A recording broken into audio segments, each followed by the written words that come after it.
Sen Jeune Radio et TV est disponible maintenant à Tambacounda. Sen Jeune Radio et TV est disponible maintenant à Tambacounda.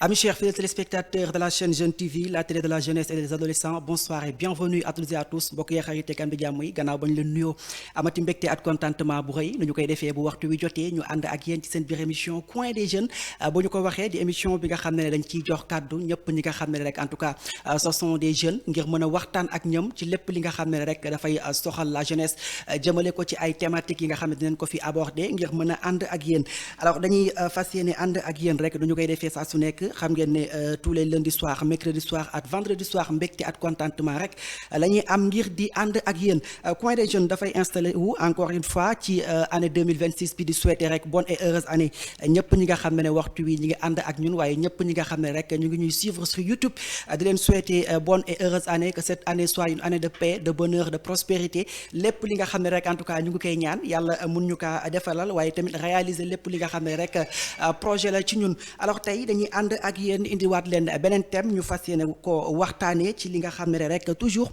mooy seen émission Coin des Jeunes alors tey ñu fas yéene waxtaanee li nga xam ne rek moom mooy les réseaux sociaux est-ce que ils sont aujourd'hui un danger ou soutien pour la santé mentale des jeunes ñu fas yéene ko waxtaanee nu ñu koy defee saa su nekk alors nu ñu koy defee xam ngeen ne à chaque fois j'ai l'immense plaisir d'accueillir ay jeunes yi nga xam ne waxtu bu nekk dañuy ànd ak ñun bu ko defee rek ngir ñu mën leen jox ay kàddu ñoom tamit ñu nuyoo bu ko defee rek ñu door suñu émission alors damay nuyu sama invité bu ko defee rek ma ànd ak ki nga xam ne moom mooy Fallou bonsoir et bienvenue sur le plateau. Voilà, merci beaucoup Ibrahima. maa ngi lay fay nuyoo bu baax di nuyu sunu mbokk téléspectateurs yi nga xamante ne si ñoom ñoo ñuy seetaan sur la Sen Jeune TV di leen wax ne c'est toujours un plaisir vraiment di partager ak yow un plateau.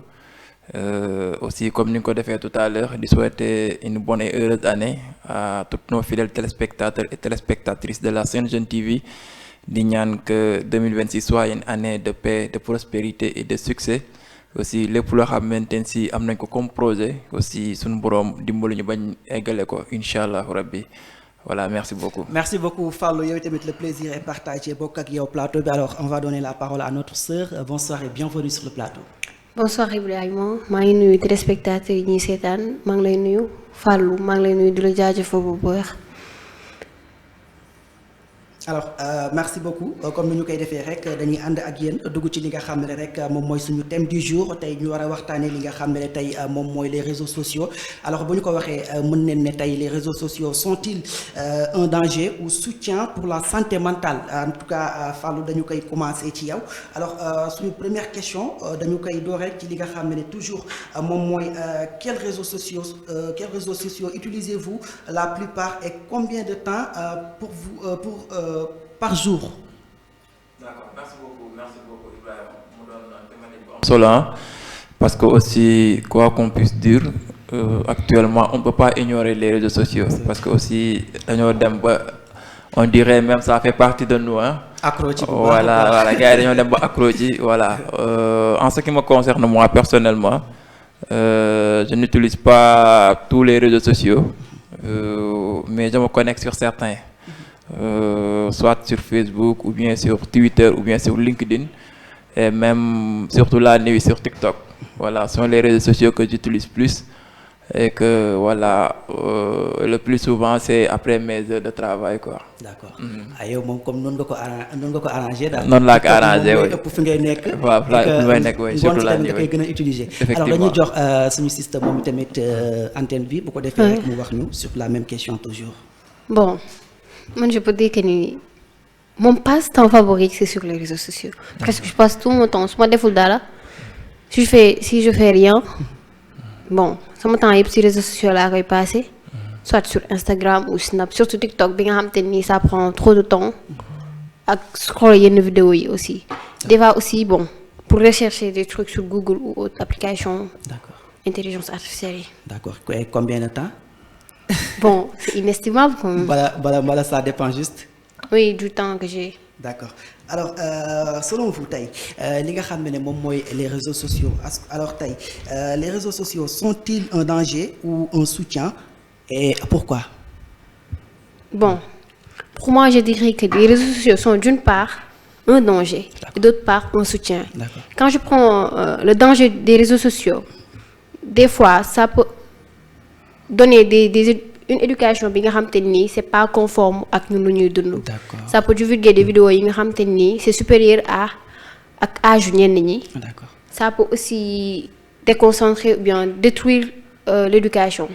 Et quand je dis que ni réseaux sociaux c'est un soutien, je dis que ni am na yenn contenu yi nga xamante ni c'est intéressant, ça aide aux jeunes, bien ça conscientise des jeunes et ça aide aux jeunes de prendre conscience, de prendre conscience et de pouvoir s'exprimer quand même. D'accord.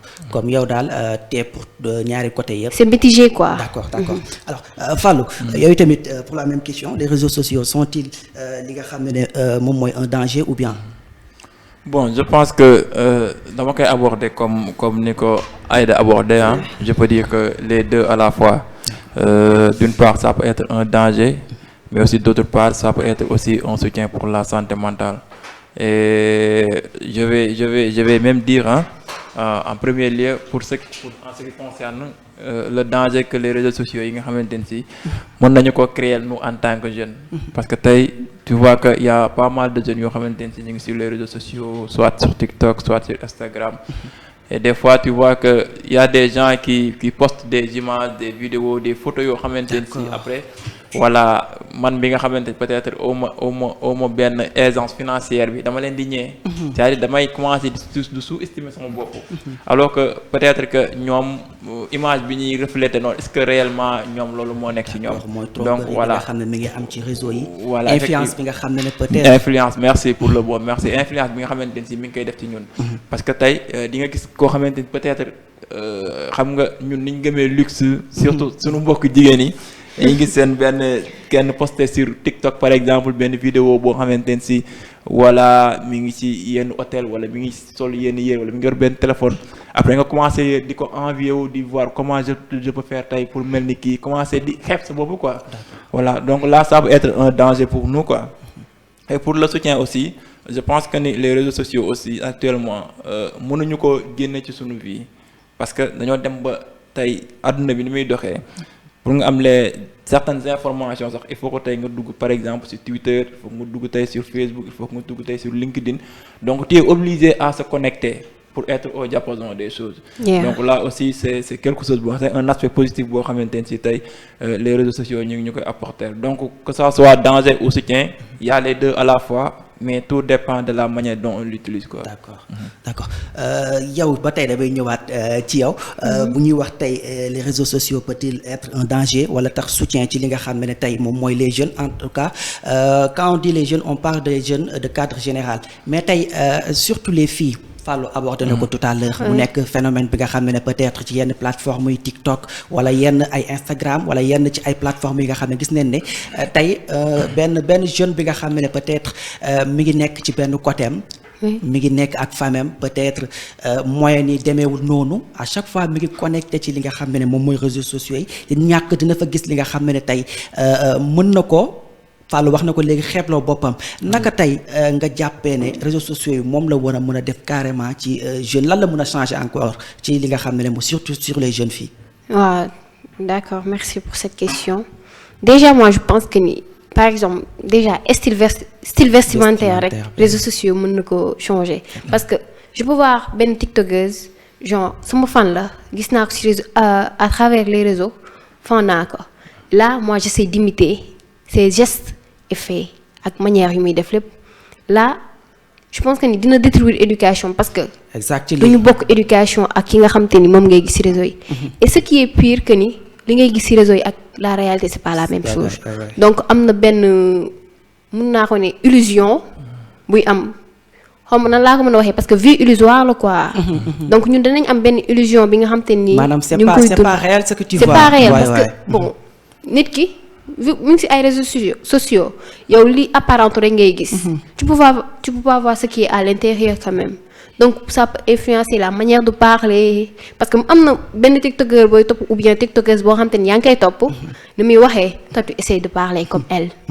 yaa ngi comprendre donc ça peut détruire l'éducation les valeurs et tout ça et surtout addiction bi ñu ciy am aussi parce que mën nañ bëgg nit ba bëgg réseaux sociaux am addiction ba nga xam te nii là on est perdu. D'accord.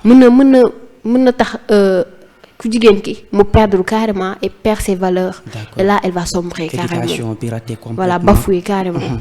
alors comme ni ñu ko waxee rek réseaux sociaux moom defe naa ne nekkul lu ñu ci gis yëpp peut-être moo mën a nekk réel.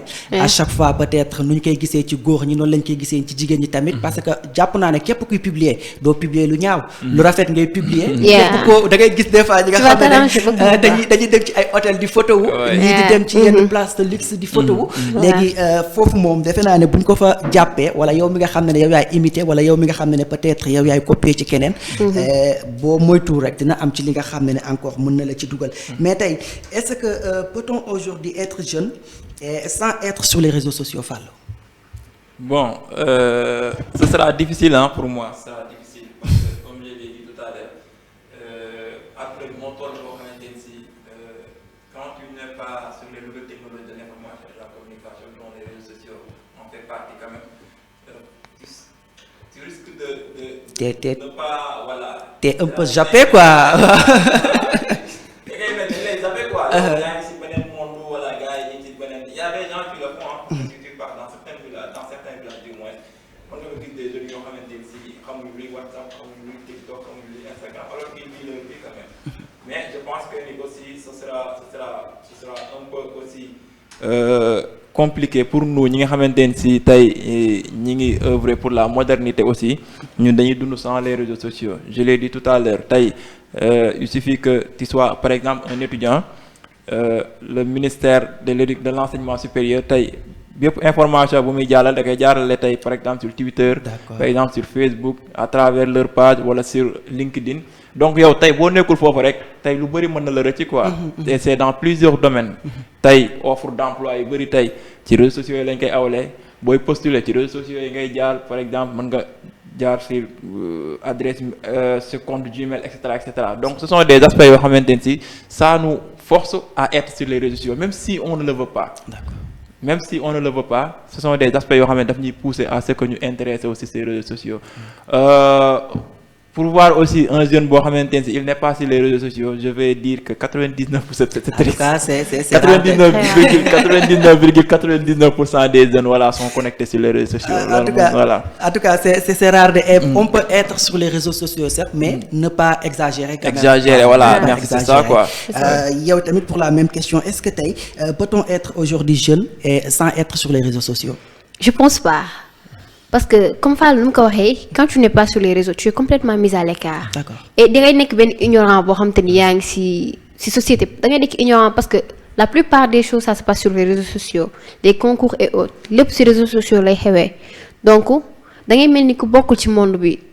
Je sais pas, ce point de vue avec nous de beaucoup. C'est que, comment expliquer, mais ignorant. D'accord. Parce que les réseaux sociaux, la plupart des trucs les plus importants sont sur les réseaux sociaux. Parce que les concours, comme il l'a dit, tout ce qui concerne l'actualité, les réseaux sociaux, donc il faut que nous dialoguer pour nous gagner et tout ça. Donc je pense pas que ni sans réseaux sociaux, nous pouvons avancer comme ça. Alors, toujours, Daniel descendre à Guillaume Bataille, en quoi les réseaux sociaux peuvent-ils aider le moral ou le bien-être des jeunes? D'accord. Je pense que les réseaux sociaux, quoi qu'on puisse dire, il y a contenu qui c'est important. D'accord, c'est vrai. Parce que y a des contenus qui sont contenu aussi, ça pousse la personne à se développer, ça pousse la personne à développer sa conscience et tout ça. Parce que des fois, il y a un influenceur, te man ñooñu laay woowee influenceur quand même ñi nga xam te ni dañuy am ay contenu yoo xam te ni contenu yi nga xam ne lu baax la quand même. Voilà contenu yi nga xam te ni day aider les jeunes à connaître. Surtout il y a des médecins qui sont sur TikTok dañ lay aider à nga xam sa feebar ou autre. Il y a des jeunes yi nga xam te ni dañ lay aider à genre pour nga am santé mentale bu baax quoi pour nga développer sa intelligence. Il y a autres yi nga xam te ni dañ lay may confiance en soi. Donc je dis que ni man malgré que ni am na côté bu bon aussi am na côté positif boo xam te ni voilà parce que TikTok aussi li nga bëgg rek la lay jox. mais tey quand on parle de réseaux sociaux sax peut-être nekkul TikTok rek foofu lañ mën a yamandiki parce que tout à l'heure Fallou mu ngi ko doon wax il y a d'autres applications yi nga xam ne mën nañ fa dem ci ay liens yi nga xam ne mën nañ fa copier même pourquoi pas YouTube sax il y a des fois li nga xam en tout cas lépp li nga xam ne bëgg nga ko fa am rek pour man mën nga ko fa am aussi de même que Google. surtout Google parce que ñun sama genre gi moo ñuy jàppale suñu bëri suñu xamul dara rek dañuy dem Google. et là on recherche mu jox ñu réponse yi.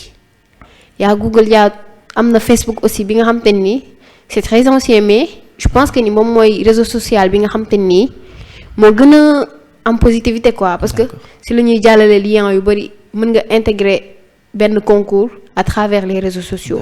WhatsApp ça nous permet de communiquer à distance. comme yeneen réseaux sociaux yi ni ñu koy defee. D'accord. Fallou, pour toi tamit la même question, en quoi les réseaux sociaux peut-ils aider la morale, peut-il aider le moral ou le bien-être des jeunes? Bon, je pense que actuellement réseaux sociaux yi fi mu toll nii ça peut aider. Ça peut aider beaucoup les jeunes à sortir un peu ci yenn difficultés yi ñuy nekk. Parce que tey comme on le dit souvent réseaux sociaux mbedd la. c'est-à-dire kenn ku nekk yaay xool naka nga koy utiliser. Elle l'a dit tout à l'heure des fois nga abonné ci dans certaines pages yoo xamante ne si boo ci duggee li nga fay gis yëpp mën na la yokk xam-xam. dëgg la moi personnellement am naa ci expérience parce que y a beaucoup de cours yoo xamante ne si man jàng naa ko xam-xam boo xam ne man am naa ko c'est à travers les réseaux sur YouTube. par exemple y a des tutos yoo xamante ne nga fay dugal di la jàngal comme par exemple benn méthode nga koy mën nga fa dugg à travers des vidéos ngay xool di copier di jàng ba yow dootoo soxla sax pour nekk avec un professeur pour que mu jàngal. et on peut même se former sur les réseaux sociaux. bien sûr ça existe il y a des gens qui se forment à travers même sur TikTok sax des fois da ngay gis ay professeurs yoo xamante ne si dañuy def ay leçons dugal ko sur TikTok. donc là tu n'as plus besoin d'aller voir ou bien de parcourir des distances pour aller faire des études ou bien quelque chose comme ça tu peux rester chez toi. Apprendre tes cours à travers les réseaux sociaux. beneen aspect bi ci toll aussi bi ci nekk aussi surtout sur TikTok ou bien sur Facebook même des fois pour moi il y a certains posts yoo xamante ne si je peux dire que sont des anti-stress. D'accord. tey TikTok des fois man daf may dal damay dugg ba jàng ma gis benn vidéo boo xamante ne si ça me divertit de telle sorte que man damay fàtte bépp problème boo xamante ne stress day dindi quoi en fait. donc ça existe et il y a beaucoup de jeunes yoo xamante ne tey bu ñu amee ay difficultés bu ñu nekkee ci ay problèmes dañuy dem sur ces pages là juste pour fàtte un peu problème bi nga xamante ne ñu ngi koy dund donc en ce sens je peux dire que ni ça peut vraiment nous aider vraiment à surmonter certaines difficultés. Alors toujours dañuy rester sur les réseaux sociaux ba tey mais tey est-ce que tey les réseaux sociaux vous avez déjà trouvé du soutien ou des conseils ou de la motivation grâce aux réseaux sociaux? Bien sûr que oui parce que man j'ai pas mal de choses yoo xamante ne si tey xam naa ko du prof moo ma ko jàngal du enseignant moo ma ko jàngal c'est à travers les réseaux sociaux. C'est à travers les réseaux sociaux que j'ai parvenu à avoir cette connaissance-là et je continue toujours d'apprendre à travers les réseaux sociaux. Je vous l'avais dit tout à l'heure nee naa la réseaux sociaux yi c'est comme de la rue c'est à toi de voir comment l'utiliser. tey am na ñoo xamante ni ñu ngi ciy jàng am na ñoo xamante tey par exemple à travers tey yenn outils ñi ngi def des cours en ligne. à travers yenn outils ñi ngi def ay réunions en ligne. à travers yenn outils yi tey ñi ngi discuter ak des professeurs yoo xamante ils ne sont même pas au Sénégal. moi des fois j'ai des amis par exemple j'ai un ami boo xamante ne actuellement il est en France mais c'est à travers les réseaux sociaux man ak moom dañuy échanger tous les jours. c'est vrai tey réseaux sociaux bu amul woon je ne pourrais pas même pas avoir cette opportunité là. donc comme ni ma la ko waxee rek c'est à nous les jeunes de voir comment utiliser ces réseaux sociaux xool li nga xamante ne si peut-être tey mën nañoo yokk wala mën nañoo améliorer tey sunu xam-xam. wala améliorer sunu savoir ñu nekk ci donc tout ce qui nous distrait ou bien tout ce qui peut nous amener dans l'autre côté ñu tegee ko de côté quoi. de côté jëm ci les choses li nga xam ne c'est plus essentiel. c'est plus essentiel c'est plus important quoi voilà. D'accord. C'est ça. D'accord. Alors pour la même question déjà du soutien de conseils de la motivation grâce aux réseaux sociaux. Oui effectivement. D'accord. J'en ai trouvé beaucoup même. parce que am na contenu yoo xam te ni c'est comme si c'était que dañoo xam yow li ngay dund. et y a des contenus yi nga xam te ni dalay permettre yow nga regagner confiance sa bopp. D'accord. dalay permettre à ce que nga évoluer. parce que réseaux sociaux yi des fois day mel ni comme genre type de personne bi nga nekk dalay définir. à chaque fois loolu mooy gën a ñëw sax ci sa ay recherche say recherche voilà. et d'autre part am na ay contenus yoo xam te ni ça éveille beaucoup parce que réseaux sociaux yi si la ñuy jàllale yenn yi xew si dëkk bi. donc là pourra prendre conscience comme arnaque yi xew naxaate yi fii xew genre réseaux sociaux si réseaux sociaux lañ koy defee mais si réseaux sociaux aussi lañ koy siiwalee et là ça permet ñi nga xam te ni ñoom ñoo nekk si réseaux sociaux yi mën a prendre conscience mën a yeewu pour ñu bañ leen mën a nax moi personnellement réseaux sociaux yi aidé na ma lu bëree bëri muy YouTube Google ça dépend whatever yëpp aidé nañ ma. am nga fu ngay dàkkee sa stress comme ni ko Fallou waxee. voilà am naa fu may dàkkee sama stress muy TikTok Snap surtout Snap laay gën a dàkkee stress parce que foofu moom mooy loolu. et là je suis l'actualité à temps. d'accord maanaam daal comme. ñoom par exemple boo nee ma dem di def par exemple ay études supérieures.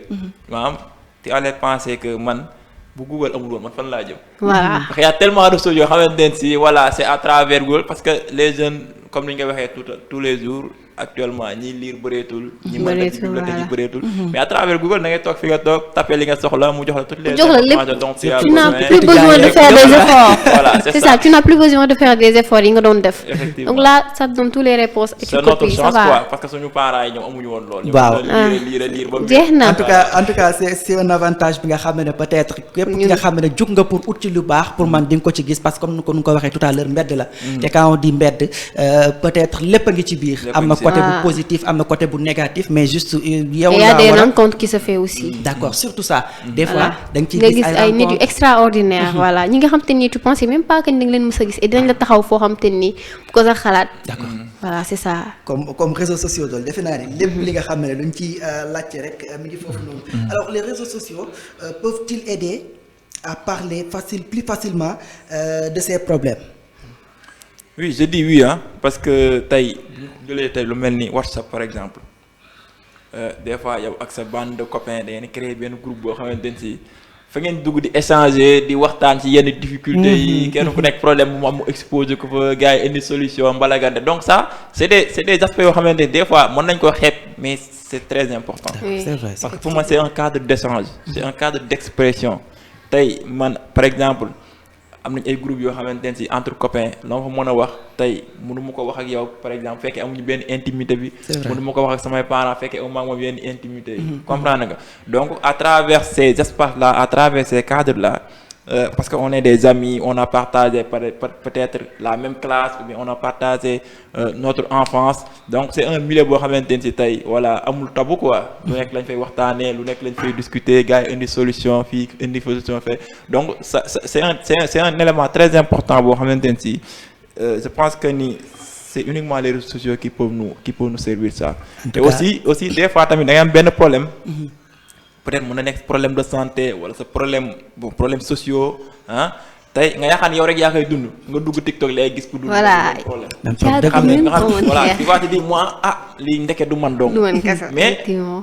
boo duggee ci commentaire y a des gens peut-être mën nañ la proposer des alternatives de solutions des solutions par exemple kii ne la lii bi ma dalee man nii laa defoon wala lii bi ma dalee man solution bi laa étudier donc je pense que ni tous ces éléments là ce sont des aspects yoo xamante ne c'est important à noter et je peux dire que c'est grâce aux réseaux sociaux. alors tey quand on parle des réseaux sociaux pourquoi pas de ne pas parler de IA sax mu nekk li nga xam ne peut-être intelligence artificielle bi nga xam ne peut-être tey même bu fekkee ne sax dina am li nga xam ne bëgg nga ko nëbbu sa xarit wala dara mais tey il est là et souvent da ngay mel ni nit ngay waxtaanal. c'est ça effectivement.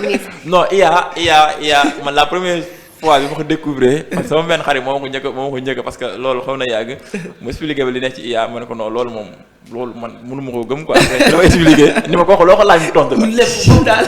yow laajal la yow même bu fekkee da lay joxe ay réponses yoo xam te ni tu seras informé da lay tontu. voilà bon muy des lii yoo xamante ni des moteurs yoo xamante ni aussi il faut que aussi les jeunes en font un peu attention quoi parce que aussi voilà. parce que lépp a ngi ci quoi. maintenant mën na la proposer des pistes de solution mais après c'est à toi d'humaniser les choses d'aller faire des recherches d'aller demander pour voilà voir est-ce que moom li ma proposer ak ce qui est réel aussi ça converge aussi. dëgg la en tout cas dañuy ñëwaat ci yow toujours la même question defe naa ne sànq boo bëggoon nga am lu ci sànni. sur les réseaux sociaux est-ce que peuvent-ils aider à parler facilement de ces problèmes. oui effectivement comme Fall nu mu ko waxee rek. bon man damay jël ci cadre vu que moom WhatsApp la wax mais man damay jël ci cadre TikTok Instagram ak Snapchat. D'accord. Facebook mais bu dee yooyu la. tu peux parler de tes problèmes su fekkee c'est un peu grave ou bien entre guillemets. là mën nga ko def sous forme d'anonymat, de confession et là tu publies personne ne saura que c'est toi. Donc tu peux parler de tes problèmes pour kenn bañ la xamal aussi parce que am na ñoo xam te ni ñu ngi dund loo xam te nii. te mën nga publier sax am keneen ku nekk sa wet di dund la même chose comme ni ñu ko waxee rek.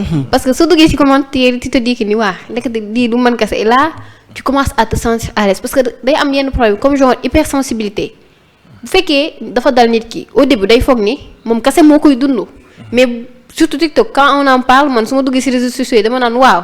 nekkati lii du man kese là je commence à être free quoi parce que dama doon wax ni man dama dof mais bon au fur et à mesure ma xam ne du man kese TikTok Instagram ak yeneen ça m'a permis mu mën a xam bu baax a baax comme il a dit IA yi dalay jox attention bi nga xam te ni nit mënu la koo jox. C'est vrai. Là da ngay dem ba am addiction tout le temps tu es avec les IA bon moom nee na il faut nga essayer xam ndax c'est conforme ak li ngay dund. parce que moom juste. benn xam na lay ko disposition bu ñu teg rek la pour mu mën répondre à tes questions. des fois sax su mënu répondre say questions dala naan mënuma ko. voilà c'est quelque chose que j'apprécie dala naan mënuma mais am na ñoo xam te ni dañuy dem ba accro si. et surtout IA yi ça mu ngi générer ay vidéos yoo xam te ni c'est fake. surtout ça c'est fake sur TikTok c'est fake carrément fake parce que dañuy jël ay images yu jàmbur.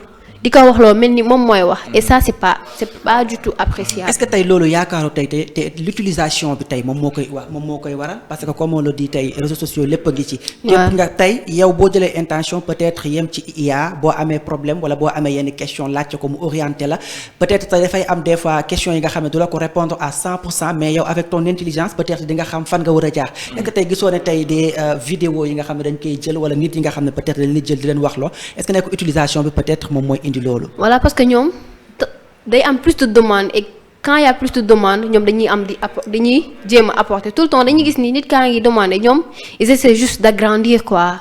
et dinañ dem ba tollu foo xamante ni IA mooy dominer monde bi parce que là ce que je vois ça commence même à dominer le monde parce que il y a beaucoup de trucs yu nga xamante ni c'est fait par l'IA. donc je pense que ni ñoom demande bi moo tax parce que tout le temps nit ki mi ngi ci intelligence artificielle yi léegi ñoom ñi nga xam te ni ñoom ñoo ko créé là ils essayent toujours d'agrandir leur je sais pas business laa ko mën a waxee ou ñu ngi jéem a agrandir et au fil du temps je pense que ni IA bi dina dominer monde bi carrément. en tout cas même s'il domine pas le monde qu'on est actuel peut-être mën nañ dire ne qu'il est en train de prendre l'ampleur mi ngi jël place quand même muy ci école yi ci jeunesse bi nga xam ne peut-être ñu ngi koy utiliser alors connaissez-vous peut-être des pages ou contenu yi nga xam ne tey mën na la indi sensibilisation positive jëmale ko ci li nga xam ne tey moom mooy la santé mentale. Bon oui parce que y a pas mal de pages yoo xamante ne si ñi koy gérer sont des professionnels. Des psychologues conseillers. Oui, des gens yoo xamante ne si je peux dire que sont des personnes ressources sur la santé mentale. Donc voilà qui exposent des problèmes. Et qui proposent des solutions. Surtout ça. Mais ce qui est plus important aussi c'est la prévention. Parce que aussi je pense que on dit souvent que quand on arrive à la phase curative. C'est parce qu'on a raté la prévention et c'est la prévention la plus essentielle. Tey par exemple il y a des gens yoo xam ne dañuy postuler des vidéos de leur tey pour éviter le stress, comment on doit se comporter, pour éviter l'anxiété, comment on doit se comporter, pour éviter des troubles mentaux, comment on doit se comporter. Donc là ce sont des éléments yoo xamante ne c'est très important que jeune bi nga xamante ne si tey mi ngi bàyyi xel. ci wàllum wér-gu-yaramu xelam la santé mentale tey s'il abonne sur ces pages là mënul toog une semaine wala mënul toog 2 semaines boo xamante ne si kooku du dugal benn vidéo boo xamante ne si tey bu ko liiree mën na koo jariñ wala mën na koo vraiment apporter une importance boo xamante ne si voilà des podcasts comme ça donc boo xamante ne tey dina ko mën a permettre tey mu xam man naka laa war a doxalee naka laa war a taxawee ak naka laa war a nekkee pour éviter que j'arrive sur cette stade de santé mentale ou bien de maladie mentale. D'accord. Voilà, c'est ça. D'accord.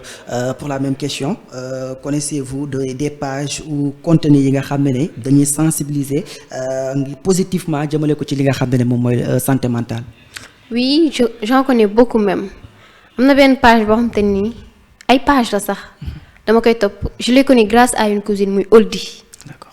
Il est sur TikTok mais il aide la personne à se développer. Il y a médecin conscient, agrolab. Il y a beaucoup de gens yi nga xam te ni dañ lay essayer conscientiser. y en a beaucoup même et man je dis que ni ñoom ñooy influenceur. parce que ñoom ñoo ñuy aider à ce que ñun ñu évoluer ñu jug. et j'apprécie vraiment am na benn site web sax buñ ci créé muy farata.net Fall après da ngay jaar foofu rek amul dara. muy lii bon je dis que ni man j'en connais beaucoup même mënuma toog fii di tudd ñëpp am na ñoo xam te ni à travers foo sax mën nañ ci éveiller conscience parce que y en a beaucoup YouTube aussi je dis que ni am na ay vidéos yoo xam te ni day jàngale. rappel yaa ngi fi rappel islamique yi et y en a beaucoup parce que day fait de la société yi lay génne su ko defee yow nga am leçon boo si tiré mais je trouve que ni y en a beaucoup même juste que ni dafa am ñoo xam te ni ñi nga xam te ni ñoom ñoo dul générer lu baax ñoo si gën a fës. alors selon toi tey comment peut-on utiliser les réseaux sociaux sans nuire li nga xam ne rek moom mooy sa santé mentale. voilà man je dis que ni réseau social boo koy utiliser il faut que utiliser ko ak xel. bañ ko utiliser ak xol. parce que là boo ko utiliser ak xel di nga xam fi nga mën a yem. di nga xam contenu bu la arrangé mais boo ko utiliser ak xol da ngay xool contenu bi am ambiance rek nga topp ko. d'accord. da ngay xool contenu bi am ambiance nga topp ko man si su fekkoon man la là je vais essayer de voir parce que TikTok li nga bëgg rek comme TikTok li nga bëgg rek la lay andil. quand tu sooy dem. toujours di ci sa scroller recherche waay. di aimer ay vidéo yooyu la lay andil tout le temps donc il faut pas aimer des vidéos yi nga xam te ni man en tant que man du ma aimer vidéo boo xam te ni andil amaluma sens vidéo boo xam te ni ça donne des leçons rek laay aimer là nga xam te ni mooy ñëw tout le temps sama fil d'actualité. d'accord voilà c'est ça dafay dem ba nekk li nga xam ne boo duggee rek. voilà mooy ñëw automatiquement da proposer. yeah. Fallou, comment peut-on aujourd'hui utiliser les réseaux sociaux sans nuire sa santé mentale? Bon, je pense que pour arriver à cela, il faut que d'abord ñu limiter le temps bi ñuy def d'abord sur les réseaux sociaux. C'est-à-dire que moi je ne peux pas comprendre un jeune ak temps ni mu jafee. Surtout ça. mais boo deful dara nag saa yi. non des fois non c'est intéressant. ça m'arrive man ça m'arrive souvent ça m'arrive des fois damay tëdd ni tey par exemple 23h laa bëgg tëdd mais je risque d'être sur mon portable jusqu'à 1h du matin. voilà loolu addiction la. après yow doo comprendre yow tu te poses la question man qu'est-ce qui m'arrive pourquoi ça. donc tellement que réseaux sociaux yi dañoo on est arrivé à un stade je peux dire dañoo accro sur les réseaux sociaux. donc il faut que tey ñu xeex ak sunu bopp. da ngay xool sa téléphone bu yàqoo sax problème ngay am da ngay opium la quoi doo nekk. am na réseaux sociaux yoo xam te ne ay opium lañ. c'est ça c'est comme benn drogue boo xam te nii. voilà soo ko jëlul rek c'est ça opium c'est je veux dire mën nañu ko considérer comme benn drogue boo xamante ni c'est comme si que boo ci nekkul daal yow voilà doo nekk. donc le temps qu'on fasse sur les réseaux sociaux il faut que ñu xoolaat ko tey pour man. on doit faire de telle sorte qu'on doit organiser le temps pour voir tey combien de temps laa war a nekk sur les réseaux sociaux combien de temps laa war a travailler combien de temps laa war a jàng combien de temps laa war a nelaw organiser le temps beneen bi des mooy bépp contenu boo xamante ni là moom je donne un conseil sama bopp laa koy njëkkee et je le partage à tous mes frères ou bien tous mes pères jeunes bépp contenu boo xamante ni amalu la njariñ mënu la yokk xam-xam. mënul la yokk xam-xam. mënul yokk dara ci sa dund daal ci sa dund. xoolal tege ko de côté xamal amul njariñ. parce que y a tellement de mbalit xaw ma mbalit la ngay wax xaw ma. déchet quoi déchet wala déchet toxique sur les réseaux sociaux. et ça ne nous mène nulle part. donc là aussi c'est un aspect beneen bi des mooy que il faut que aussi nous les jeunes ñu xool lan lañ bëgg quoi. soyez conscient voilà de là où se trouve actuellement le monde. tey waxuñu bu kenn nekk sur les réseaux sociaux mais buñ ci nekkee aussi il faut que ñu xool lan moo ñu avancer loolu lan moo ñu amal njëriñ lan moo ñu mën a apporter quelque chose ñu nekk si loolu. sinon si on ne fait pas ça aussi voilà ñi nañ xam ni que ni temps buñ ci def voilà c'est peine perdue mais amuluñu benn njëriñ. peut-être tubaab bu ko créer sax du ci def temps boobu noonu juste parce que liggéeyam rek la ciy def da nga gis tey ñi nga xam ne peut-être du ma ne sax tubaab mais am na ñi nga xam ne la gis mais bu ñu connecté pour ñu nekk en ligne sax problème la maanaam nekk peut-être mënuñu dund sans réseau yi ñu ngi ci réseau yi mais tey yore seen téléphone simple ak nga yónnee leen message ñu tontu pare den ci am na lu bëgg sànni foofu est-ce que sénégalais yi comme ñoom ñoo créé voilà man je dis que ni tubaab bi ko créé sax ñoom ñoo ko gën a moom. ñoo ko gën a maîtriser aussi. sénégalais comme moom réseaux sociaux yi tout le temps da si nekk genre booy scroller vidéo sénégalais yi ngay njëkk li ngay gis moom ngay gis ñu gën a bëri man je dis que nii ay contenu da nga ko war a seggaat li nga war a xool sur réseau social da nga ko war a seggaat ko parce que aussi je me dis que nii yow tu as d'autres choses à faire temps bi nga def sur réseau social yi boo si lancé woon sa projet ça va hein day percer aussi réseaux sociaux yi nga nekk mën nga si def lu baax parce que bu fekkee da ngay formation en ligne recherche yu nga mën a def temps bi nga koy passé mën nga ko def leneen mais bon ins bi moom nekk na addiction pour nga bàyyi ko ça va être très dur parce que dem nañ ba tàmm ko ins bi kenn talatul kenn sax je dis te même pour loolu sax ki tubaab bi nga xam ne moom moo ko créé tey peut-être den na la ba defal tey am na contenu nga xam ne boo bëggul tey peut-être bu fekkee yaa ngi dugg YouTube wala yaa ngi bëgg TikTok tey am na contenu yoo xam ne boo bëggul mu ñëw mais mun nga ko bloquer automatiquement ba nga xam ne tey doo ko gisati ci sa téléphone en tout cas dañuy demaat toujours ci beneen question alors tey lan nga jàppale tey quel rôle tey les parents wala sax médias yi wala ñi nga xam ne peut-être tey moom mooy école yi lan lañ war a mën a jouer ngir gën a yokk sensibilisation bi jëmale ko ci réseaux sociaux yi. Bon man je dis que ni côté parents bon des fois parents comme ni ma ko doon waxee rek parents yu bari dañuy ignorer lu bari parce que dañuy yaakaar ni suñu jëlee téléphone jox ko seen doom pour yu jàng la. Mais il faut juste limiter le temps école bi surtout il faut que ñu sensibiliser élèves yi il faut que ñu sensibiliser bu baax a baax élèves yi parce que pour wan leen danger yi nekk ci réseaux sociaux yi y a plein de dangers comme Fall ni mu ko waxee mbedd la mais bu xawee kii tuuti rek da ngay daanu sur le mauvais côté te loolu c'est pas bon mën na dem ba sa éducation day bafoué donc surtout école parce que parents yi ins bi nii élèves yi seen doom yi temps bu ñu passé école duñ ko passé kër ga donc man je m'adresse directement aux professeurs aux encadreurs donc man dama leen di lancer appel bi nga xam te ni mooy ñu jéem a conscientiser seen ay élèves wax leen danger yi nekk ci réseaux sociaux su leen mënee conseiller pour ñu wàññi ko bien vrai que nag bon la plupart sax ci réseaux sociaux yi la ñuy liggéeyee parce que prof bu war a def exercice da koy envoyer ci groupe classe élèves bi def ko mais il faut juste leur conseiller ñu wàññi bu baax a baax. wax leen ci lan moo ciy njëriñ quoi. voilà juste il faut se concentrer juste sur l'essentiel. man je dis que réseaux sociaux boo si duggee essayel nga xool la moo si gën a baax nga jël di bon nga jël sànni fële. c'est ça. les médias jàpp nga ne am na li nga xam ne peut-être war nañ ko mën a def ngir gën a jàpp ci sensibilisation. waaw contenu yi réseaux sociaux yi di génne ñoom man sama xalaat bu gàtt mun nañ ci jël yenn contenu yi nga xam te nii. ñoo gën a important quoi. ñu koy lancer ci médias yi là peut-être mën nañu dàkk yenn contenu yu négatif yi. ñoom ñuy gën a fësal contenu yu baax yi. voilà essayer d'inviter ou bien essayer di am ay ñi nga xam te ni il parle du danger des réseaux sociaux. waxuma tiktokeur man je dis il y a deux façons il y a des tiktokers et des influenceurs. donc man di essayer inviter influenceurs yi ñuy partager les bonnes choses. D'accord. Voilà. Fallou pour cette même question tey lan nga jàpp ne peut-être rôle bu parents yi war a jouer wala médias yi wala ñi nga xam ne tey moom mooy école yi ngir cette sensibilisation jëmale ko ci l'utilisation des réseaux sociaux. Bon je pense que ni d'abord pour les parents c'est de parler et toujours parler avec leurs enfants. Donc c'est important aussi parce que tey mënoo jël xale bu am 17 ans ou bien 16 ans nga jox ko téléphone rek. Voilà sans nga koy contrôler. Donc il faut que ñuy contrôler lan moo nekk seen téléphone doom yi. parce que tey xale yi wala je peux dire que ni booy tey xam nañ lenn ci téléphone loo xamante seen parents yi sax xamuñu ko. ñun sax xamuñu ko. tey da ngay gis benn xale mu wan la tey naka la ñuy defee live TikTok man loolu xawma ko mënu ko. xale yi dañu ko maîtriser. Voilà naka la ñuy c'est-à-dire ils connaissent beaucoup d'astuces sur les réseaux sociaux. Donc c'est aux parents de rester encore vigilants sur.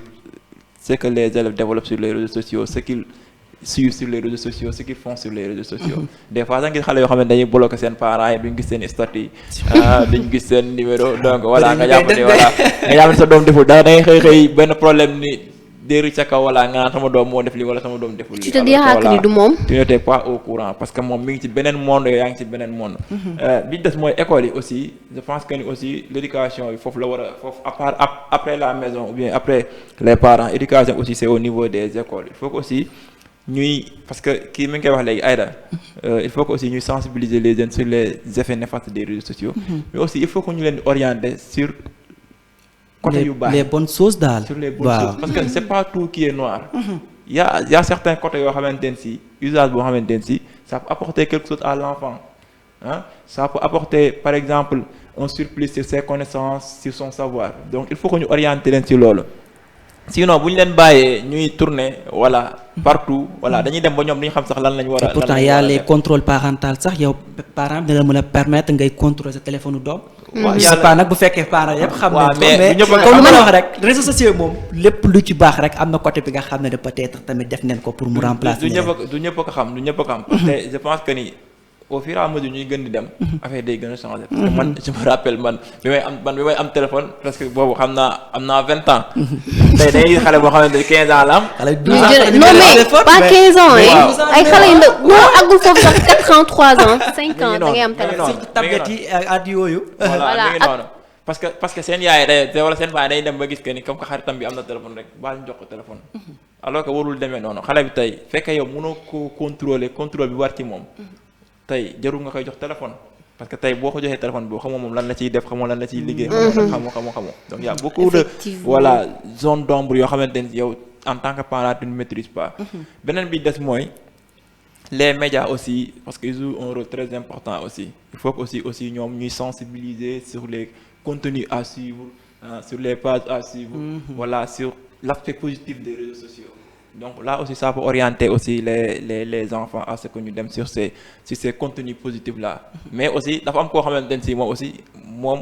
kenn mënu koy génne ci contrôle muy l'État parce que l'État doit régulariser les choses surtout ça parce que réseaux sociaux mbedd la d'accord kenn ku nekk ci d'accord mais État tey bu bëggoon a xëy régulariser les choses kenn ku ne ñamala sa place doyu ko sax en une journée mën na ko def donc c'est à lui voilà de prendre ses responsabilités sur certains aspects pour protéger la jeunesse surtout ça defu ko pour intérêt parents yi wala pour intérêt moom mais pour protéger l'avenir du pays parce que tey y a beaucoup de jeunes yoo xamante ne si tey ñi ngi ci réseaux sociaux yi def lu leen neex y a beaucoup de jeunes yoo xamante ne ñi ngi prison à cause des réseaux sociaux donc il faut que ñu protéger ces jeunes là pour wan leen tey ni ngeen yoon bii ngeen aw nii baaxul mais yoon bi mooy yoon bu baax bi et là c'est la responsabilité de l'État qui est engagée après la responsabilité des parents yi nga xamante ne si ñooy nekk xale yi dans les demeures donc voilà loolu laa moon loo xamante ne si mën naa ko ci évoquer quoi. Aïda voilà j'avais omis quelque chose bi nga xamante ni aussi c'est important comme Fall nu mu ko waxee rek parent bu nekk war na mën a vérifier man soo mel ni samay parents doo vérifier parce que dañ lay ils te font entièrement confiance parce que éducation bi ñu lay jox da leen di doy tellement parce que dañ lay inculquer ay valeurs yoo xamante ni c'est dañuy xam ni carrément kii ak lu mënti xew il va pas voilà mais n'oublions pas que mauvaise fréquentation yi ngi fi tamit ça peut influencer donc ak li mu wax léegi sama surtout sur YouTube léegi sama genre yi dañoo tayal seen doom yi dañ leen di jël suñ commencé jooy rek teg ko laay et là pourtant dañuy yaakaar ne dafay nax mais si c'est trop da ngay xool xale bi dootul am comportement nit normal comportement mi koy yore parce que xale la day imiter ce qui se passe donc day essayer imiter ce qui se passe surtout dessin animé yi man su doon man la il faut que ñu wàññi ko parce que réseau social surtout bu YouTube am na si impact bu rëy parce que sa doom su jooyee rek nga jël téléphone bi jox ko et là day dem moom tamit am addiction mu topp di commencer imiter seen je sais pas geste effet parce que gis nañ ko fii surtout loolu nga wax day tax xale bi du yeewu c'est pas seulement d'imiter seeni ay gestes ay kii sax mais peut-être di nga nekk benn parent du ma ne ku tayal sax wala peut-être da ngay jàpp ne liggéey bi moo ëpp solo ba nga xam ne da ngay dem jënd tablette jox ko sa doom mais yow boo jëndee tablette bi activer woo contrôle parental xamoo sa doom lu muy seetaan parce que tamit loolu mën ko def pat yow dina la permettre nga xam sa doom lan la war a seetaan bu demee ba nar a dugg ci yenn sax yow directement dañ lay aviser yow en tant que parent bi mais da ngay gis nga xam ne peut-être day jël benn tablette jox ko xale bi bu commencé jooy mu jox ko bàyyi ak moom yow yaa ngi ci néeg bi xale baa ngi ci salle bi yow kooku mënatoo ko limiter ci lu muy seetaan parce que boo duggee comme TikTok rek boo fa duggee lépp lañ lay indil te boo duggee YouTube tamit defe naa ne lépp lañ lay indil tout genre de contenu voilà dañ la koy jox alors toujours sur les réseaux sociaux ba tey alors les réseaux sociaux peuvent-ils devenir un outil de sensibilisation et d'éducation pour la santé mentale? Effectivement parce que ce que nous faisons là en est un exemple, parce que c'est à travers les réseaux sociaux la ñuy jàll suñu message pour sensibiliser les jeunes peut-être sur certains aspects yoo xamante ne si mën na nuire seen santé mentale. Donc je pense que aussi sur TikTok, que ça soit sur TikTok, sur Facebook, Instagram aussi, ce sont des moyens, puisque les jeunes sont là-bas, il y a une audience vraiment de jeunes qui est sur les réseaux, qui sont sur les réseaux sociaux, mais aussi je pense que ça doit être un moyen de communiquer avec eux. Puisque ñoom foofu lañ nekk. ñun puisque ñun foofu la ñu nekk. il faut que ñu voilà pour waxtaan ak ñun. voilà je pense que aussi voilà c'est un cadre très important. Bien, c'est le cadre propice même. pour discuter avec les jeunes, échanger avec eux, communiquer avec eux, sensibiliser leen voilà. Et je pense que si on l'utilise en ce sens yaakaar naa liñ bëgg ci ndaw ñi dinañ ko am. D'accord. Aïda, pour la même question, les réseaux sociaux peuvent-ils devenir un outil de sensibilisation et d'éducation pour la santé mentale? Oui. Moi, je dirais oui. Comment? Parce que comme je l'ai tantôt dit rek réseaux sociaux yi si ngay gisee koo xam te ni dina la jàngal comment faire, comment se comporter, comment réagir pendant certaines situations. Parce que je vois des vidéos yi nga xam te ni comme par exemple on te dit nit ki bu daanoo voilà comment faire pour mën ko merci beaucoup les premiers soins pour nga xam te ni tu vas l'aider. Donc man y a beaucoup de choses yi nga xam te ni jàng naa ko sur réseaux sociaux yi et c'est énorme, je peux pas le décompter. Voilà. Mais en vrai que ça dépend juste de l'usage. Ça dépend juste de l'usage utiliser. De la personne, quand tu veux de bons contenus, tu l'auras. Par contre, quand tu veux des contenus entre guillemets, tu l'auras aussi. D'accord. Voilà. En tout cas réseaux sociaux moom comme nu ñu ko waxee lu baax bu ci nekkee. lu bon soo bëggee contenu bu baax di nga ko am soo bëggee contenu boo xam te ni aussi day tout dépendra baisser sa valeur aussi voilà da nga koy am. En tout cas mais sensibilisation bi yaakaar na comme Fallou nu mu ko waxee tout à l'heure defe naa ne tey parents yi bu ñuy wax école yi di wax peut-être médias yi di wax. tey ñi nga xam ne tey ñoom ñooy les personnes les plus concernées je dirais pas les personnes les plus concernées mais ñi nga xam ne peut-être tey ñoom ñoo war a jël responsabilité yëpp defe naa ne ça revient à l'État.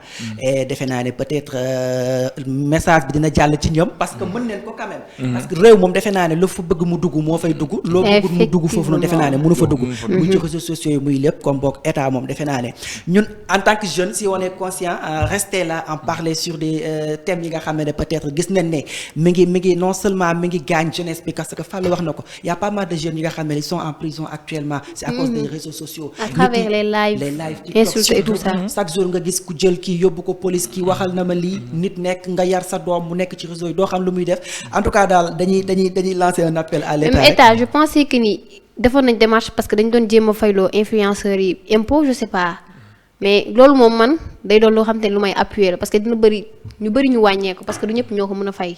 je pense bien. d'accord en tout cas espérons ko dinañ jël mesures yi nga xam ne rek moom moo ci war ngir mën a accompagner la jeunesse alors l'émission tira à s'en faire. j'espère qu'on a pas mal débattu ci li nga xam ne peut-être moom mooy suñu thème bi alors Aïda c'était un plaisir d'être avec toi ci li nga xam ne moom mooy ci plateau bi ñu bàyyi leen nga tàggatoo bu fekkee am na message bi nga xam ne peut-être bëgg nga ko lancer waale nga baaxee ko suñu mbokku téléspectateurs yi. merci beaucoup Ibrahima maa ngi lay jaajëfal bu baax a baax di jaajëfal Fallou sama frère. En tout cas, je te dis que ça a été un immense plaisir de partager ce plateau avec vous. Et vraiment, j'ai appris des choses comme j'ai contribué à yenn lii. Donc je dis juste aux jeunes d'être conscients ñoom xam nañ lu baax xam nañ lu bon donc adduna bii nii comme que mbedd bi dina am loo xam te ni y a pas mal de choses yi nga xam te ni ça se présente devant toi. Mais c'est à toi nga segg ko filtrer li nga xam te ni c'est pas bon et tu prends ce qui est bon pour toi xam nañ lu baax ci ñoom.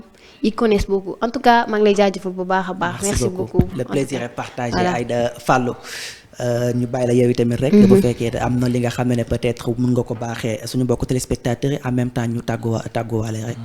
Voilà merci beaucoup merci Ibrahima je pense que ni comme ni ñu ko waxee depuis émission bi pour man li ma gëm mooy que les réseaux sociaux ne sont pas un problème. Mais c'est l'usage. Mais voilà utilisation bi nga ko utiliser c'est ça qui est problématique. Parce que tey bu ñu demee ba yenn réew yu mel ni Chine Japon mën a organiser utiliser ko à bon escient ñun africains yi nga xamante ne si voilà on est toujours dans la pauvreté voilà. en tout cas war nañoo mën a xoolaat suñu bopp pour xool tey naka lañ ko utiliser usage bu am njariñ quoi. voilà donc je pense que ci loolu la ñuy daanale suñuy kàddu di la remercier aussi ci émission bi di remercier aussi Aïda par sa pertinence voilà c'est vraiment pertinent du moins di remercier aussi ñi nga xamante ne ñoo nekk di ñu seetaan sur la chaîne Jeune TV di remercier Mohamed technicien bi aussi di leen jox rendez-vous prochainement sur un autre numéro voilà merci beaucoup à Fallou merci beaucoup à Aïda merci beaucoup aussi à nos amis fidèles téléspectateurs de la Sen Jeune TV c'était dans votre émission Coin des Jeunes et merci beaucoup aussi à Mohamed merci beaucoup à ñëpp ñi nga xam ne rek ñu ngi doon toog di ñu bàyyi xel on se donne rendez-vous inchallah dans un autre numéro de votre émission Coin des Jeunes d'ici là portez-vous bien excellente soirée à toutes et à tous. Sen Jeune Radio et TV est disponible maintenant à Tambacounda. Sen Jeune Radio et TV est disponible maintenant à Tambacounda.